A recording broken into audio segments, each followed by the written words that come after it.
¿Sigues atrapado en ese diminuto apartamento?, se rió mi tío con arrogancia. Debe ser duro vivir así, añadió mi hermana, con ese tono condescendiente que siempre usaba para hacerme sentir menos. Pero entonces, mamá vio la llave que tenía entre los dedos. Frunció el ceño, desconcertada. Espera, eso es una llave de Lamborghini. Yo solo sonreí, disfrutando cada segundo de su sorpresa. Ah, esto, solo un pequeño regalo que me hice por haber llegado mucho más lejos de lo que ustedes creyeron posible. Mi nombre es Lucas, tengo 28 años y vivo en la ciudad. Hasta hace poco, manejaba un Corolla 2010 polvoriento que emitía un extraño silbido cada vez que pasaba los 60 km por hora. Solía bromear con mis compañeros de trabajo sobre eso. El viejo aún da pelea, decía. Pero la verdad es que, cada vez que estacionaba ese coche frente a mi edificio, sentía una mezcla extraña entre resignación y tristeza. No era porque me avergonzara de ser práctico. Al contrario, trabajé duro, ahorré cada centavo y viví siempre por debajo de mis posibilidades. Sin embargo, me sentía pequeño porque mi familia tenía una habilidad especial para hacerme sentir que, sin importar lo que lograra, nunca era suficiente. Esto venía de lejos. Desde siempre fui el callado en una familia ruidosa. Prefería los libros a las fiestas, las prácticas profesionales a las vacaciones, y la rutina antes que el caos. Mi hermana Natalia, 2 años mayor, era la estrella de la familia. Siempre vestida de punta en blanco, saliendo con tipos adinerados o influyentes, o ambos. Se graduó en negocios de una universidad carísima que mis padres ayudaron a pagar, aunque apenas aprobó. Pero sabía cómo aparentar. Fingir hasta lograrlo, ¿no? Y mis padres, especialmente mi madre Beatriz, la adoraban por eso. Mi tío Gustavo, el hermano menor de mi madre, era de esos tipos que se jactaban de haber invertido en criptomonedas antes de que se pusieran de moda. Contaba siempre las mismas 3 anécdotas en cada reunión familiar. Decía ganar dinero con la compra y venta de propiedades, aunque nadie entendía cómo se costeaba los Rolex nuevos cada año. Su voz siempre sonaba sarcástica, como si se burlara incluso cuando bromeaba. Así que, sí, las reuniones familiares no eran precisamente reconfortantes, pero igual iba. Tal vez una parte de mí aún esperaba que algún día me vieran con otros ojos, que valoraran el hecho de haberme hecho camino solo, sin trampas ni atajos. En los últimos años, trabajé en tecnología. Empecé como desarrollador backend junior, acumulando noches sin dormir y horas extras sin paga, intentando demostrar que merecía un lugar en un mundo lleno de egresados de universidades de élite y fundadores de startups. Eventualmente, encontré mi ritmo. Hace 2 años aposté por unirme a una startup en fase inicial, sin apenas financiación. Fue un salto al vacío. Vivía a base de ramen y café barato, en un apartamento diminuto con la pintura descascarada y un radiador roto. Pero valió la pena. En noviembre pasado, la empresa fue adquirida por una suma increíble. Y gracias a las acciones que tenía, me convertí en millonario de la noche a la mañana. En silencio, sin fanfarrias. Aún así, no corrí a presumirlo. Seguí en el mismo apartamento. Seguía manejando el viejo coche. Reinvertí la mayor parte del dinero y apenas compré unas cuantas cosas. Siempre he sido así, prudente, discreto, estratégico. Sin embargo, había algo dentro de mí que pedía cerrar un ciclo. Después de años siendo subestimado, incluso por mi propia sangre, sentía que necesitaba una especie de reivindicación. Por más que uno madure, sigue existiendo ese deseo de ser validado por quienes te criaron, por quienes te hicieron sentir insuficiente desde el inicio. Por eso, cuando mi madre me escribió para recordarme la próxima reunión familiar en casa de Gustavo, en su nuevo caserón de 3 pisos en las afueras, una parte de mí se resistió. Pero otra pensó, esta es tu oportunidad. Me lo dijo como una orden, no como una invitación. Domingo, 11 en punto. Todos van a estar. Vístete bien. Estuve a punto de no responder, pero unos minutos después escribí, claro, estaré ahí. No veía a ninguno desde la última Navidad, cuando Natalia soltó, entre copas y sin mirar, que si todavía trabajaba en pijama mientras se sacaba restos de caviar de las uñas. Esa noche mi padre Carlos me llevó a un rincón y me preguntó si había considerado estudiar corretaje inmobiliario, por si acaso lo de la tecnología no funcionaba. Recuerdo que me reí con amargura, sin decirle que en ese momento ya dirigía un equipo de producto. Así que sí, había muchas heridas guardadas. Ese domingo llegué antes de la hora. Entré en silencio al camino circular del jardín de Gustavo con mi nuevo coche, un Lamborghini Huracán Technica, negro mate, de esos que rugen aunque estén detenidos. Lo había comprado el día anterior, después de semanas de dudar. Pero al sentarme en él, con las llaves en la mano, comprendí que no lo hacía por la velocidad. Lo hacía por mí, por cada vez que me habían subestimado, ridiculizado o ignorado. El sol de la tarde resaltaba las curvas del coche mientras me bajaba. Escuché las voces en el patio trasero. Gustavo decía algo sobre una sauna finlandesa, y las risas de mi madre se mezclaban con el tintinear de las copas. Caminé por la entrada lateral, con el llavero aún en la mano, y los vi girarse todos hacia mí. Gustavo, con un vaso de whisky en la mano, me miró con burla. ¿Todavía vives en ese departamentito? Soltó con una carcajada. Natalia, en un vestido floral de diseñador, cruzó las piernas exageradamente. Debe ser difícil, dijo con desdén. No respondí, solo esbocé una sonrisa. Mi madre, aún con la copa a medio camino, entrecerró los ojos y bajó la mirada a mi mano. Espera, dijo lentamente, mientras perdía el color. ¿Eso es una llave de Lamborghini? Levanté el llavero con naturalidad. ¿Esto? Ah, solo un regalito para mí. Por la nueva casa. El silencio fue instantáneo. Podías oír caer un tenedor. No dije nada más, pero algo cambió en sus miradas. Pasaron de la burla a la confusión. Y luego a algo más. ¿Duda? Tal vez temor. Por primera vez en mi vida, sentí que tenía el control. Y eso era solo el comienzo, porque lo que ellos no sabían era que el coche era apenas una pequeña parte. Tenía otros planes. Callados, bien pensados. Y muy pronto descubrirían que el hombre al que habían menospreciado durante años no era quien pensaban. Por ahora, solo caminé hacia la mesa, llavero en mano, mientras el silencio se alargaba como una banda elástica a punto de estallar. Y vaya que estallaría, solo que no aún. Claro, duró poco. Mi familia tenía una habilidad admirable para retorcer la narrativa en tiempo real, como si la realidad fuese un traje que podían ajustar a su conveniencia. Gustavo dio una palmada fuerte, como sacudiéndose el momento incómodo. Bueno, dijo en voz alta. Mírate, todo un magnate. ¿Crisis de los 40? Pensé que te faltaban unos años para eso, se burló. Natalia rió. Eso no es un regalo. Es una señal de auxilio, comentó, bebiendo su mimosa. Seguro que tus vecinos ahora creen que eres algún influencer. Vas a tener que pagar triple de renta. Yo no respondí, solo sonreí y me senté en silencio en el extremo de la mesa. Esta vez no iba a permitir que me arrastraran de nuevo a las dinámicas de siempre. Ya no, pero aún así, lo intentaron. Mi madre, desde el otro lado de la mesa, se inclinó con esa voz suya que sonaba dulce,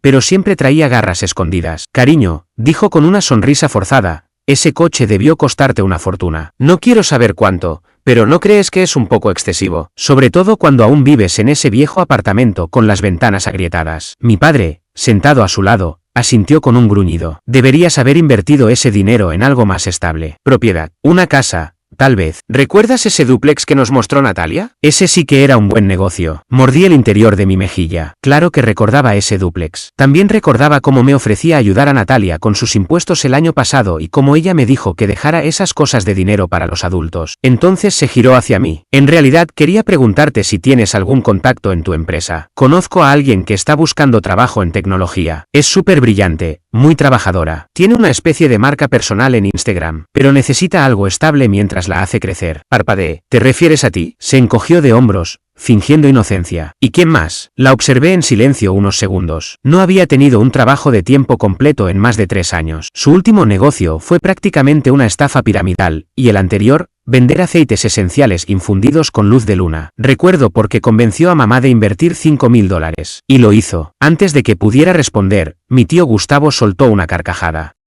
Si puede pagar un lumbo, igual si tiene poder de decisión, ¿no? Natalia se apresuró. Es lo justo. La familia ayuda a la familia. Esa frase me atravesó como un puñal. ¿Dónde estaba esa idea de ayudar cuando trabajaba 60 horas a la semana y no podía ni comprar comida? Cuando tuve que faltar a Navidad hace 3 años porque tenía que pagar el alquiler, y mamá solo me dijo, prioridades, cariño. ¿Dónde estaba ese apoyo cuando hicieron una fiesta de graduación para Natalia y ni se presentaron en la mía? Claro, dije con calma. Envíame su currículum. Natalia sonrió y sacó su teléfono con rapidez. Genial, aunque es más bien un portafolio. Pero, por supuesto, la interrumpí. Tendrá que pasar por los canales de revisión. Hay un proceso estricto para becarios, y no hay garantías. Su rostro se congeló. ¿Becarios? Sí, agregué, tomando un sorbo de agua. No solemos contratar perfiles junior sin experiencia. Hubo una pausa. Gustavo rió de nuevo, notando la tensión. Bueno, parece que hoy alguien viene con aires de grandeza. Lo ignoré y me volví hacia mi madre. ¿Y cómo va la remodelación? Pareció sorprendida por la pregunta, pero luego suavizó el gesto. En realidad, bien. Costosa, pero vale la pena. Claro, tuvimos que usar parte de la pensión de tu padre. Las cosas están difíciles últimamente. Mi padre murmuró algo sobre la inflación. Asentí. Qué complicado. Ella desvió la mirada, casi con intención. Ahora que lo pienso, tu hermano dijo que te está yendo bien últimamente. Mencionó algo sobre acciones. Tal vez podrías revisar nuestro portafolio algún día, para asegurarte de que estamos bien posicionados. Tuve que contener la risa que quería escaparse. Ni siquiera intentó disimular. No preguntó cómo me iba ni qué estaba haciendo. Solo fue directo al grano, lo que yo podía hacer por ellos. Quizás, dije, cuando tenga tiempo. Sonrió, pero sus ojos revelaron la molestia de quien escucha un quizás después, cuando quiere un sí inmediato. El resto del brunch transcurrió con un intento de volver a terrenos seguros. Natalia hablando de su nuevo rebranding de estilo de vida. Gustavo presumiendo sobre invertir en propiedades comerciales infravaloradas. Pero cada tanto, alguna mirada se desviaba hacia la entrada, donde el Lamborghini brillaba bajo el sol como un diamante negro. Como un recordatorio constante,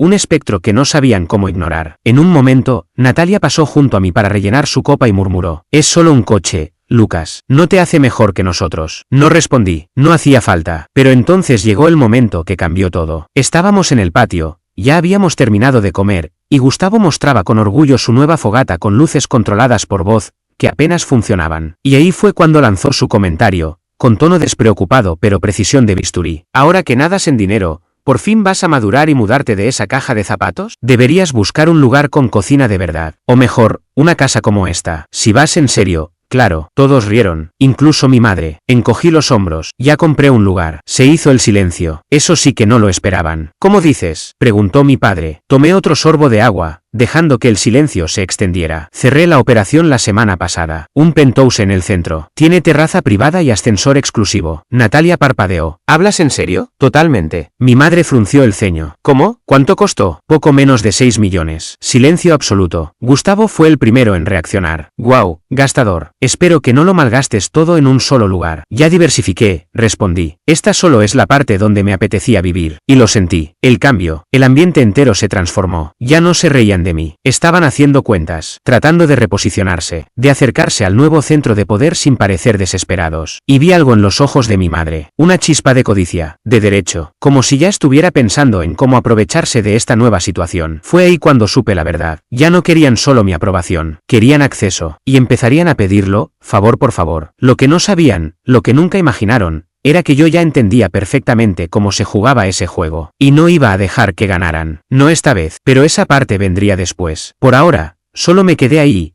en medio de la luz filtrada del patio, dejándolos digerir cómo toda la imagen que tenían de mí se desmoronaba frente a sus ojos. Porque la verdadera historia apenas comenzaba. El brunch terminó con una incomodidad evidente, abrazos forzados, despedidas excesivamente amables. Natalia intentó disimular su molestia con un cumplido improvisado. «¿Esa camisa es de Zara o de alguna marca minimalista?», preguntó con una sonrisa forzada. Beatriz, por su parte, me lanzó esa mirada larga y cargada de intención que siempre anticipaba una petición. Pero esta vez, no caí en su juego. Me limité a sentir, agradecer por la comida y regresar a mi auto sin volver la vista atrás. Las semanas siguientes fueron inusualmente silenciosas. No hubo mensajes pasivo-agresivos de Natalia con enlaces a ofertas laborales. Tampoco llamadas de Carlos preguntando si ya había considerado invertir en casas prefabricadas modulares. Incluso Beatriz, que normalmente me inundaba con emojis y artículos reenviados sobre hábitos exitosos, guardó silencio. Al principio creí que por fin estaban respetando mi espacio, que tal vez, el departamento, el coche de lujo, y el éxito tranquilo habían comprado algo que nunca antes tuve en esa familia: respeto, dignidad. Debería haber sabido que no duraría. Todo comenzó con una llamada. Estaba en mi nuevo hogar, descalzo en la terraza del ático, con una taza de café en mano mientras el sol teñía de naranja el horizonte. El teléfono vibró. Era Beatriz. Dudé. Luego contesté. «Hola, cariño», dijo con un entusiasmo demasiado marcado. «¿Cómo va todo en tu nuevo lugar? Te imagino ahí arriba como Bruce Wayne, guapo y enigmático». Solté una leve risa. «Está genial. Todavía estoy acomodándome». Hubo una pausa. Entonces su tono cambió. «Mira, tu tío Gustavo mencionó algo sobre hacer una reunión de inauguración». Me detuve. No había planeado nada así. «Ah, sí, pues, nos encantaría ver tu nuevo lugar. Hace tanto que no compartimos tiempo como familia. Creo que sería bueno para Natalia. Ya sabes, está pasando por una etapa complicada». No pregunté a qué se refería. Conozco bien esas etapas difíciles de Natalia. Normalmente son sinónimo de haber agotado su línea de crédito. «Lo pensaré», respondí con voz neutral. A Beatriz no le gustó la respuesta, pero no insistió. Al menos, no en ese momento. 2 días después, al llegar a casa, noté una furgoneta de entregas estacionada frente al edificio. Varios trabajadores descargaban bandejas de comida, cajas de champán, arreglos florales y sillas plegables. Confundido, subí de inmediato. Allí, charlando con el conserje y mostrando su sonrisa artificial, estaba Natalia. «Lucas», dijo con tono efusivo, como si fuéramos viejos amigos. «Justo a tiempo. Solo estaba confirmando que todo esté listo para el sábado». Sentí que el estómago se me hundía. «¿Para qué? La inauguración. ¿No te avisó mamá? Ya tenemos la lista de invitados. Son solo 64. Nada exagerado. Familia, amigos, algunos influencers». «Ah, y un violinista. La miré fijamente. ¿Organizaste una fiesta en mi casa? Bueno, en nuestra casa por un día, respondió, agitando su mano decorada con uñas impecables. Queríamos darte una sorpresa. Yo no autoricé esto. Ay, por favor, se burló. Tienes el espacio. No lo estás usando para nada. No seas egoísta. Sentí algo quebrarse dentro. Respiré hondo. ¿Quién te permitió entrar al edificio? Mamá, dijo que tú eras demasiado humilde para organizar algo así por ti mismo. Así que me ayudó. Me dijo que usara el formulario de eventos del edificio. Me giré hacia el conserje. ¿Alguien presentó un formulario a mi nombre? Se veía incómodo. Sí, señor. Llegó por correo electrónico con su firma. Asumí que estaba aprobado. Fruncí el ceño. ¿Podrías mostrármelo? Dudó un momento y luego lo abrió en pantalla. Ahí estaba. Mi nombre, mi dirección, una firma que pretendía ser la mía. Pero no lo era. Era una falsificación. El correo provenía de una cuenta de Gmail que no usaba desde la universidad, una cuenta antigua que había creado antes de preocuparme por la seguridad digital. Y entonces lo recordé. Beatriz tenía acceso. Años atrás, cuando estaba desempleado, ella me ayudó a enviar solicitudes y se quedó con el acceso. Lo había olvidado por completo. Volví hacia Natalia. Falsificaste mi autorización. Estás organizando una fiesta que no aprobé. En mi casa, con más de 60 personas que no conozco. Dios mío, se rió. Qué dramático. Solo es un día. Ni siquiera usas el espacio. Lárgate. Su sonrisa se desvaneció. ¿Perdón? Que te vayas. Ahora, Lucas, no lo voy a repetir. Apretó la mandíbula, miró al conserje y luego a mí. Está bien, espetó, pero vas a arrepentirte de ser tan mezquino. Mamá dijo que actuarías así. Esa noche cancelé cada proveedor, bloqueé los accesos temporales y notifiqué a la seguridad del edificio que mi familia no tenía autorización para ingresar hasta nuevo aviso. Estaba furioso, pero más que eso, herido. No pidieron permiso. Nunca lo hacen. Solo toman. Como siempre, pero esta vez, cruzaron un límite. La traición dolía más de lo que imaginé. No era solo por la falsificación o la fiesta no autorizada, era la certeza de que, incluso ahora, para ellos yo seguía siendo un recurso, una billetera, un lugar, una imagen para mostrar, no una persona. Pasó una semana, nadie llamó, nadie se disculpó, y entonces llegó el segundo golpe. Recibí una alerta del banco por una transacción sospechosa, una transferencia de $19,700 a una cuenta privada. El nombre, Natalia Rivera. Casi dejó caer el teléfono. La transferencia había sido hecha desde una cuenta de mi empresa, una cuenta que ni siquiera sabían que existía. Estaba protegida con autenticación de 2 factores y acceso restringido. O eso creía. Pasé una hora al teléfono con el banco, bloqueando todo, revisando registros de acceso, reforzando la seguridad. El acceso no autorizado provenía de una red wifi compartida desde la casa de mi madre. La última vez que estuve allí, me conecté brevemente para reenviarme un contrato. Y aparentemente, alguien, Natalia, sin duda, copió mis credenciales a través del router usando alguna aplicación sospechosa. Me quedé mirando esa transacción por un buen rato. Ya no era solo traición. Era robo, frío, calculado, y con una arrogancia enfermiza. Y supe, con total certeza, que no iban a detenerse. No por sí mismos. En ese instante, algo cambió en mí. La ira no explotó, se volvió piedra. Firme. Iban a jugar sucio. Bien, yo también sabía jugar. Pero esta vez no me limitaría a proteger lo mío. Esta vez, me aseguraría de que no pudieran volver a hacerle esto a nadie más. Esa noche no dormí, ni un minuto. Me quedé en la sala con las luces apagadas, observando el resplandor de la ciudad a través de los ventanales. Tenía el dinero, el título, la vista, pero nada de eso podía aliviar ese nudo en el pecho. Ese peso de saber, con absoluta claridad, que quienes te criaron nunca te vieron realmente. Solo veían lo que podías darles. Y ahora que tenía algo de valor, volvieron a clavar las uñas. Más hondo que nunca. No podía dejar de repasar cada momento, la firma falsificada, la fiesta impuesta, la transferencia encubierta. Natalia burlándose, llamándome egoísta. Beatriz diciéndome que estaba exagerando cuando por fin la enfrenté por teléfono. ¿De verdad pensaste que estaba bien falsificar mi aprobación para una fiesta en mi hogar? Le pregunté, tratando de no elevar la voz. Beatriz suspiró, como si yo fuera una molestia. Eres tan sensible, Lucas. Era para celebrarte. Has logrado tanto. Solo queríamos compartirlo con los demás. ¿Y la transferencia bancaria también era una forma de celebrarme? Silencio. Esperé. Finalmente, lo dijo, que necesitaba ayuda. Lucas, tú tienes tanto. Tu hermana solo está intentando salir adelante. Fue lo que escuché de Beatriz. Yo ni siquiera sabía que Natalia tenía acceso a mi información bancaria. Pero ahí estaba, usando mi cuenta como si fuera suya. Iniciaste sesión desde esta casa, dijo. No nos culpes si dejaste las puertas abiertas. Lo dijo como si fuera culpa mía. Como si yo mismo los hubiera invitado a irrumpir en mi vida y llevarse lo que quisieran. Como si tuviera una deuda eterna con ellos solo por existir. Estoy harto. Ya no quiero saber nada de ustedes, respondí, firme. No seas exagerado, replicó ella, con ese tono condescendiente. Las familias discuten. Las familias no se roban entre sí, le dije. Te vas a arrepentir de cortar lazos con tu propia sangre, me lanzó antes de colgar. Y ahí me quedé, completamente solo en un penthouse de $6 millones, con un Lamborghini en el garaje y un armario lleno de trajes hechos a medida que casi nunca usaba. Me sentía exactamente igual que en aquel minúsculo departamento donde empecé, solo que ahora era más viejo, más solitario, y con mejor vista.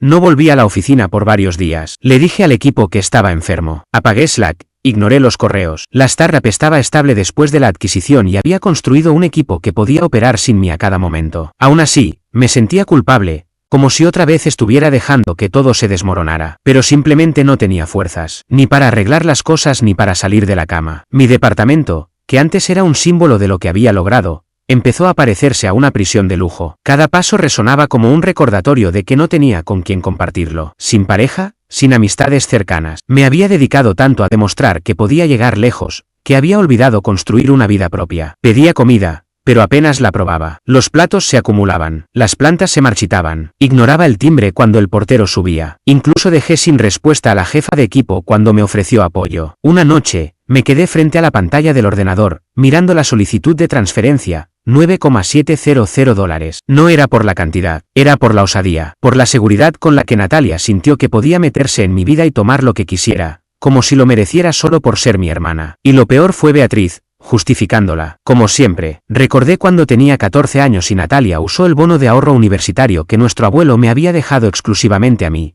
para irse de viaje por Europa. En aquel entonces, Beatriz también la defendió. Ella lo necesita más, tú ya encontrarás otra forma. Y así fue. Cada vez que me quitaban algo, yo reconstruía. Pero estaba agotado de empezar desde cero en silencio. Así que comencé a hacer listas. No de venganza, no todavía. Solo hechos, cuentas por auditar, accesos que cerrar, opciones legales a considerar, medidas de seguridad que reforzar, autenticación de 2 pasos, cifrado en servidores privados, cerraduras biométricas. Moví fondos a almacenamiento en frío, marqué cuentas con actividad sospechosa, contraté a un consultor en ciberseguridad para una revisión completa. Y di un paso más, cambié mi testamento. Escribí cada detalle con cuidado. Si algo me llegaba a pasar, ninguno de ellos vería un centavo. Ni Beatriz, ni Carlos, y mucho menos Natalia. Todo iría a un fondo de becas para jóvenes como yo, invisibles, callados, ignorados por no encajar en el molde familiar. Lo nombré en honor a mi abuelo, quien una vez intentó darme un comienzo antes de que me lo arrebataran. Después, hablé con un abogado, uno excelente. Le conté todo, no solo lo del intento de transferencia,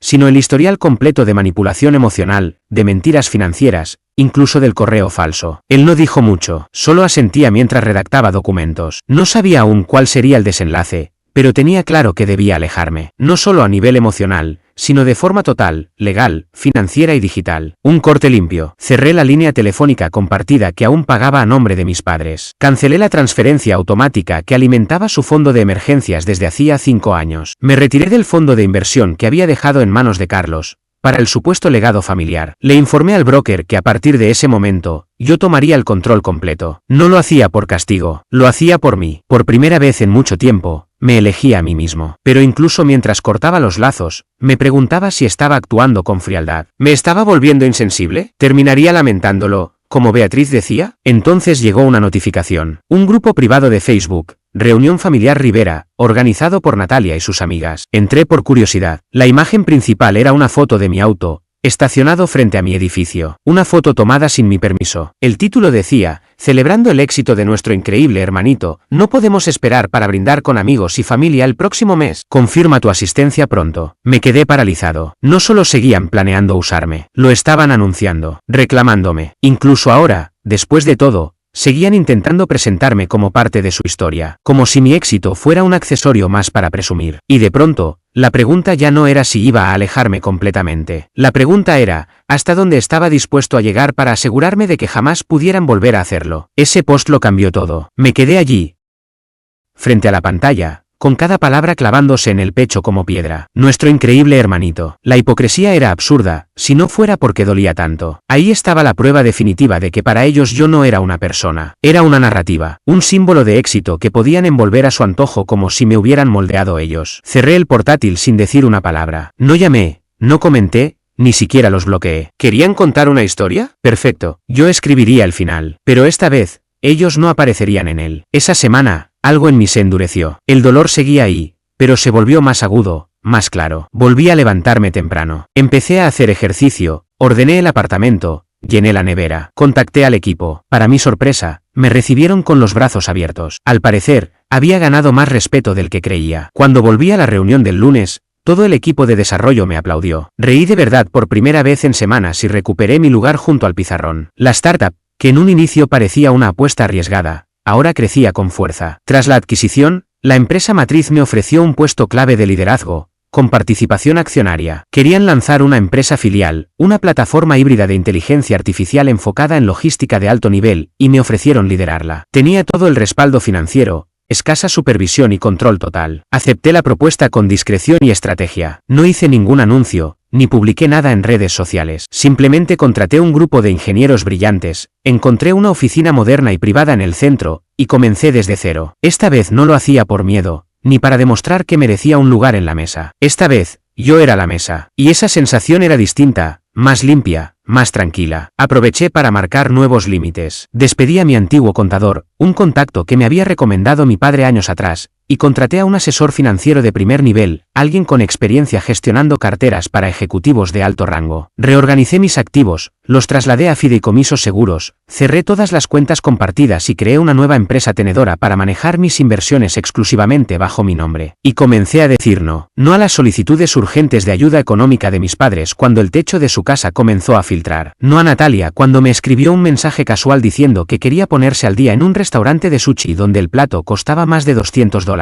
No al tío Gustavo cuando me envió un correo con una supuesta gran oportunidad de inversión en criptomonedas. Simplemente no, sin explicaciones, sin justificaciones, solo silencio. La confusión de ellos no tardó en aparecer. Luego vinieron las manipulaciones emocionales, los mensajes pasivo-agresivos en el grupo familiar, los extensos mensajes de voz de Beatriz preguntando si estaba bien, tratando de entender por qué había cambiado. Y sí, había cambiado. Ya no era ese hijo callado y ansioso por complacer. Ya no era esa figura moldeable convertida en un cajero automático familiar. Ahora era dueño de mí mismo. Ese verano compré una cabaña sencilla a unas 3 horas de la ciudad. Nada lujoso, nada costoso. Solo un lugar tranquilo, rodeado de árboles y bajo un cielo estrellado. Nunca le conté a nadie de mi familia. Iba los fines de semana, leía, cocinaba platos simples y escuchaba música. No sabía cuánta presión había estado soportando hasta que estuve en silencio. Expectativas, juicios, esa necesidad constante de aprobación. Allí, en medio de la nada, era solo yo y la calma. De regreso en la ciudad, comencé a guiar a ingenieros jóvenes. Algunos tenían historias parecidas a la mía, mentes brillantes que crecieron ignoradas o subestimadas por no ser extrovertidas o carismáticas. Ayudé a uno a mejorar su currículum y logró entrar a Google. A otra la conecté con un fondo semilla en el que había invertido, y logró recaudar $300.000 en menos de una semana. Sus logros se sentían más auténticos que cualquier coche, traje o cifra en mi cuenta bancaria. Mientras tanto, mi nueva empresa comenzaba a despegar. Para otoño ya habíamos conseguido 3 clientes corporativos importantes y una preventa de $1.5 millones para la versión beta. Los inversionistas empezaron a acercarse. La empresa matriz aumentó mi participación accionaria. Mi nombre comenzó a sonar en círculos de capital de riesgo. Aún así, me mantuve alejado de las redes sociales. No quería la atención, no la necesitaba, pero otros igual la notaban. Una tarde de septiembre asistí a una conferencia privada para fundadores de startups y sentí de inmediato varias miradas sobre mí. Una periodista de un medio tecnológico importante se presentó y me preguntó si estaría dispuesto a que me hicieran un perfil. Dudé, pero acepté, con una única condición, que no mencionaran nada sobre mi familia. Me preguntó por qué. Le respondí, porque no forman parte de esta historia, y era verdad. Durante años trataron mi ambición como una molestia, hasta que empezó a generar ingresos. Entonces, de repente, me convirtieron en su orgullo, pero nunca me ayudaron a construir nada. No estuvieron cuando trabajaba 2 turnos y comía fideos instantáneos. No fueron a mi graduación. No me acompañaron cuando necesitaba orientación o aliento. Solo aparecieron cuando vieron cifras, así que ahora estaban fuera. Y sin mi apoyo, estaban teniendo dificultades. Un amigo del colegio me contó que Natalia había creado una campaña en GoFundMe para rescatar su negocio. Alegaba haber sufrido una censura injusta en redes y la rotura de una cámara costosa. La única donación provenía de Beatriz. Carlos me llamó 2 veces, ambas sin dejar mensaje. No respondí. No era venganza. Todavía no, pero sí era poder. Por primera vez en mi vida, lo tenía. No sentía urgencia, no corría detrás de nada. No buscaba validación externa. Estaba construyendo en mis propios términos. Sabía que tarde o temprano volverían a intentarlo. Encontrarían una nueva excusa, una crisis, una estrategia para manipularme. Pero esta vez yo estaría listo. Porque tenía algo que ellos jamás lograron. No solo dinero o éxito, sino claridad y un plan. Todo ocurrió un jueves cualquiera, sin dramatismo, sin música de fondo. Solo una notificación suave en mi teléfono del trabajo mientras revisaba el plan del tercer trimestre con el equipo de producto. Asunto, notificación de consulta. Rivera Holdings LLC. Estuve a punto de descartarlo. No reconocí el nombre, pero el remitente, un abogado de una firma de nivel medio en Nueva Jersey, había adjuntado documentos. Y allí, claramente, estaba mi nombre. Resulta que mis padres habían creado una sociedad de responsabilidad limitada unos meses atrás, y de alguna manera, me incluyeron como cofundador. En los documentos se afirmaba que había transferido activos a la empresa y que me había comprometido verbalmente a respaldar financieramente su operación en el futuro. Esa redacción me dejó helado, ambigua, torpe en lo legal, pero lo bastante creíble como para causarme problemas si no lo resolvía rápido. Contacté de inmediato a mi abogado. Revisó todo y dijo en voz baja: están pescando. Esto no es una demanda real, es una trampa. Le pregunté para qué. Para presionarte o hacer creer que formas parte de algo que nunca aprobaste. Quieren usar tu nombre para legitimar su proyecto. Tenía razón. Investigando discretamente descubrí algo que me revolvió el estómago. Rivera Holdings LLC había lanzado una marca de estilo de vida de lujo, con una tienda básica en Shopify, anuncios en Instagram filmados en el patio de mis padres decorado como si fuera un spa, y una página de presentación donde decían que el negocio combinaba sabiduría generacional y tecnología de punta, gracias a la experiencia de su hijo en la industria. Mi rostro no aparecía, pero mi historia estaba copiada palabra por palabra de una entrevista privada en podcast que había dado unos meses antes, la misma que pedí que no se publicara. Lo más indignante de todo fue enterarme de que ya habían conseguido financiación para pequeñas empresas, y lo habían logrado gracias a la reputación que yo mismo construí. Mi nombre les había abierto esas puertas. Sentí como la sangre me hervía. Otra vez me estaban utilizando, y no solo a nivel personal o social, no solo para presumir frente a familiares o quedar bien en los almuerzos, sino también en el plano legal, financiero, de manera claramente fraudulenta. Y en ese instante comprendí algo con total claridad: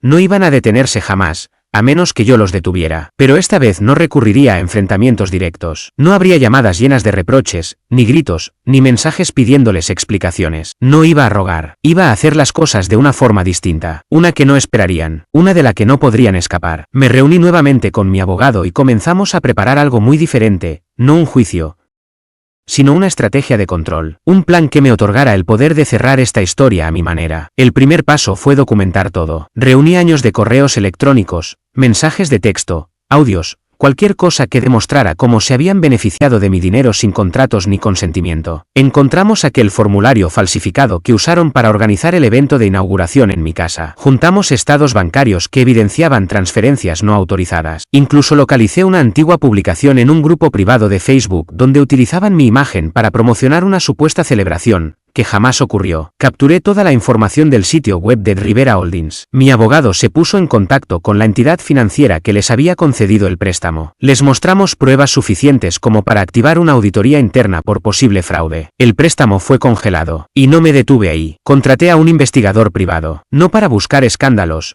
sino para obtener hechos, datos concretos. Tenía la corazonada de que no era la primera vez que hacían esto. Y no me equivoqué. En los últimos 5 años, mis padres habían creado al menos 4 empresas fantasma, ninguna de las cuales sobrevivió más de 18 meses. Usaban diferentes nombres, distintos amigos como CEO, firmantes silenciosos e incluso a un antiguo casero como gerente ficticio. Cuando las empresas fracasaban, simplemente se esfumaban como si nada. Lo más grave fue descubrir que una de esas empresas había estafado a un amigo de la familia con $50,000. Un hombre que confió ciegamente en mi padre cuando le prometió una inversión segura, supuestamente respaldada por el éxito que yo había alcanzado en el sector tecnológico. Ese amigo era el señor Méndez, mi antiguo profesor de química del instituto, el mismo que durante un año entero me llevó en coche a casa cada día porque mis padres nunca se acordaban de recogerme. Lo llamé. Respondió al segundo timbre. Su voz se quebró al escuchar mi nombre. Lo siento, le dije, no sabía lo que habían hecho, pero voy a arreglarlo. No tienes por qué hacerlo. Quiero hacerlo. Al día siguiente le transferí los $50,000, sin alardes, sin explicaciones públicas, solo una promesa cumplida en silencio. No se trataba del dinero, se trataba del cambio. Ya no solo estaba sanando mis propias heridas, estaba limpiando el desastre que ellos habían dejado. Y con cada paso, me sentía más fuerte. Me asocié con un equipo legal especializado en fraude de cuello blanco. Redactamos cartas de cese y desistimiento, presentamos denuncias ante la Comisión Federal de Comercio y la Oficina de Buenas Prácticas Comerciales, y preparamos demandas civiles por uso indebido de identidad y fraude. No sabía si llegaría a presentar todo eso, pero quería tener la artillería lista por si llegaba el momento. Después, pasé a la parte más silenciosa del plan, la reputación. Contacté con una agencia especializada en identidad digital, no para ganar visibilidad, sino para protegerme. Me ayudaron a construir una presencia en línea verificada, lo justo para separar mi nombre de cualquier vínculo con mi familia o sus negocios. Optimizamos SEO, creamos un sitio personal sencillo, aseguramos derechos de marca sobre mi nombre en relación con mis empresas y establecimos una ruta de documentación pública que dejara constancia de que no tenía ningún vínculo con Rivera Holdings ni con nada relacionado. Compré el dominio riveraholdings.org y lo redirigí a una página estática con un solo mensaje. Esta empresa no está afiliada a Lucas Rivera ni a ninguno de sus emprendimientos. Todo uso no autorizado de su nombre e imagen está siendo gestionado por la vía legal. No les conté nada. No necesitaba hacerlo. Para cuando lo descubrieran, ya sería demasiado tarde. Luego, vino la pieza final del rompecabezas. Clara, una de las fundadoras a las que había mentoreado, había creado una organización sin fines de lucro que ofrecía mentoría y becas para jóvenes subrepresentados en tecnología. Su iniciativa estaba creciendo rápidamente, pero tenía dificultades para encontrar financiación estable. Una noche me puse en contacto con ella y le ofrecí convertirme en su primer inversor ancla. ¿Estás seguro?, preguntó, sorprendida. Es que no sé ni cómo agradecerte. No lo hagas, le dije, solo haz el trabajo. Construye algo que perdure. Hice la donación de forma anónima, pero seguí participando discretamente. Ella no lo sabía, pero yo ya estaba organizando un fideicomiso permanente que destinaría el 10% de mis ganancias anuales a su organización durante los próximos 10 años. Esa fue mi respuesta a la pregunta que me atormentaba desde que todo estalló. ¿Qué hago con todo esto? La respuesta era clara: lo doy a quienes lo merecen, no a quienes lo exigen. Ese otoño, recibí un último correo de Beatriz. Asunto: tenemos que hablar, por favor. El mensaje era breve. Sé que estás molesto, pero así no es como se comportan las familias. Lamento si sientes que cruzamos un límite. Solo queríamos formar parte de tu éxito. Por favor, no hagas nada que perjudique a tu hermana o al negocio. Has llegado muy lejos. No destruyamos lo construido. Ahí estaba, la misma manipulación de siempre. Si sientes que cruzamos un límite, como si aún pusieran en duda lo que habían hecho. Seguían protegiendo a Natalia, defendiendo un negocio construido sobre mentiras, intentando hacerme sentir culpable para que callara. Pero ya no sentía ni ira ni tristeza. Estaba preparado. El siguiente capítulo estaba por comenzar, y esta vez, serían mis manos las que lo escribieran. Diciembre fue el principio del derrumbe. No llegó con una explosión, sino con un golpe en la puerta. Natalia abrió la entrada de su casa alquilada en las afueras y se encontró con un hombre trajeado sosteniendo un sobre. Señorita Rivera, ha sido notificada, dijo con cortesía al entregárselo. No era una demanda. Aún no. Era un aviso formal de desvinculación legal. Un documento oficial en el que yo, Lucas Rivera, dejaba constancia de que jamás había formado parte de Rivera Holdings LLC ni había autorizado el uso de mi nombre, imagen o reputación en ninguna de sus actividades. En el documento se detallaban cada una de las ocasiones en que utilizaron mi identidad sin permiso, con pruebas adjuntas. Tenían 14 días para eliminar toda referencia a mi persona, retractarse públicamente y retirar cualquier material promocional que incluyera mi nombre. De lo contrario, se iniciarían acciones legales mucho más severas. Hice llegar copias a Beatriz, a Carlos, a su contador,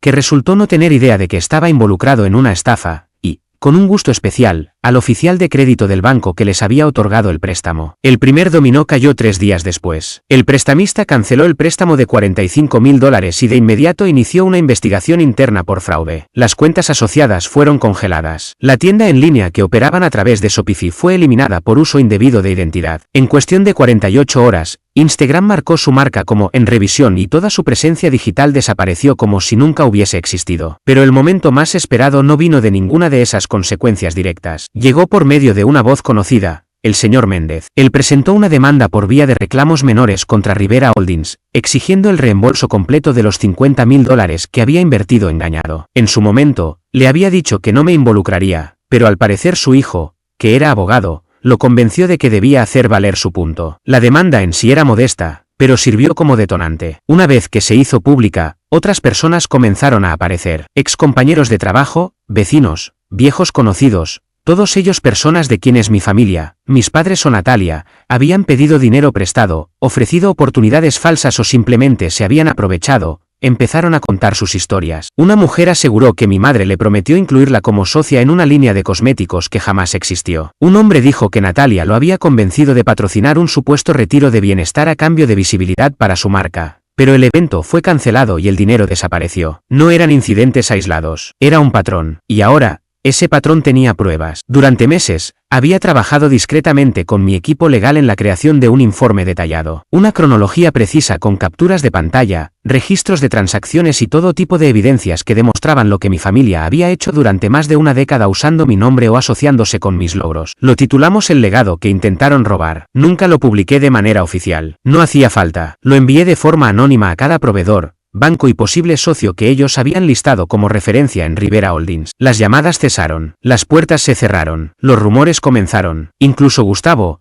ese tío que siempre se jactaba de comprar propiedades para revender y que decía tener conexiones, me envió un mensaje por LinkedIn proponiendo almorzar para charlar tranquilos. No le respondí. El momento definitivo, cuando supe que todo había llegado donde tenía que llegar, ocurrió a las 6:41 de la mañana del 24 de diciembre. Estaba en la cabaña, junto al fuego, con una taza de café caliente, cuando mi teléfono vibró con un número que no veía desde hacía meses. Era Beatriz. Dejé que la llamada fuera al buzón de voz, pero la curiosidad me ganó y la escuché. Su voz sonaba quebrada, fría. Lucas, espero que estés satisfecho. Tus hermanas tuvieron que mudarse. El negocio ya no existe. Nos están auditando. Todo lo que construimos se está viniendo abajo porque decidiste castigarnos por una simple confusión, una fiesta. Esto lo podrías haber manejado en privado, como familia. Pero tú elegiste esto. Hubo una pausa, y luego dijo, espero que algún día comprendas el daño que causaste. Somos tu sangre. Escuché el mensaje 2 veces. No porque me afectara, sino porque me confirmó lo que siempre supe, no habían aprendido nada. Seguían viéndose como las víctimas. A pesar de las mentiras, los robos, las manipulaciones, ellos aún pensaban que yo les debía algo. Y por eso, jamás me arrepentí. Esto no fue venganza por rencor. Fue justicia basada en la verdad. Yo no los destruí. Fueron ellos mismos. Lo único que hice fue quitarles la red de seguridad que siempre habían usado para caer y levantarse sin consecuencias. Esa red, alguna vez, fui yo. Ahora, se desplomaban como cualquier otro. Y yo, finalmente, me mantenía firme. No en contra de ellos. Sin ellos, la caída no fue explosiva. Fue lenta, humillante, y pública en los aspectos que más les importaban. La empresa se disolvió en pocas semanas. La investigación por fraude derivó en una auditoría fiscal completa. Resultó que mis padres llevaban años mezclando fondos personales y empresariales, declarando como gastos de consultoría viajes en primera clase, fines de semana en spas, carteras de lujo, todo. La deuda por impuestos atrasados fue suficiente para hundirlos. Su contador, temiendo verse implicado, cortó todo vínculo de inmediato y reportó las posibles irregularidades a la Junta Estatal. Su crédito colapsó. Natalia regresó a vivir con ellos. Su vida de influencer desapareció sin hacer ruido. Se acabaron las fotos en la playa, los desayunos estilizados, las colaboraciones. Las marcas retiraron su apoyo cuando descubrieron que había usado una supuesta recomendación mía en sus propuestas de patrocinio. El portátil con el que editaba sus contenidos motivacionales terminó en venta por Facebook Marketplace por $200. No volví a hablar con ninguno de ellos. Me enviaron mensajes durante meses, algunos furiosos, otros llenos de disculpas. No leí ninguno. Le pedí a mi asistente que filtrara todas las llamadas, correos y cualquier intento de contacto. Con el tiempo, incluso eso se detuvo. El mundo siguió adelante. Y yo también. La nueva empresa creció más de lo que imaginé. En primavera, cerramos una alianza con una firma logística global. Nuestra valoración se triplicó. Los inversionistas me llamaban visionario, una figura silenciosa pero influyente en el ámbito tecnológico. Yo solo sonreía y seguía trabajando. La fundación que lancé en honor a mi abuelo celebró su primera generación de becarios. Viajé personalmente a conocer a los estudiantes, jóvenes con una chispa en la mirada, muchos de los cuales aún no sabían todo lo que podían lograr. Me vi reflejado en ellos, y por primera vez sentí que mi éxito significaba algo más que escapar de mi pasado. Jamás publiqué mis logros, nunca respondí en redes, ni expuse a nadie públicamente. No fue necesario. Su caída decía más que cualquier publicación viral. Años después, una periodista me contactó para hacer un reportaje sobre emprendedores que triunfaron viniendo de entornos familiares complicados. Rechacé la entrevista, pero le dejé una frase. A veces, la mejor venganza no es demostrar que tenías razón. Es vivir tan por encima de su mundo que ni siquiera pueden alcanzar tu sombra. Y lo decía con el alma. Ese diciembre no hubo celebraciones grandiosas, ni familia, ni fotos para compartir. Elegí alejarme de todo y pasar las fiestas en un entorno tranquilo, en una cabaña rodeada de nieve, sin teléfonos encendidos, sin ruido, solo el sonido del viento entre los árboles y el calor del fuego llenando el espacio. No necesitaba compañía, ni reconocimiento.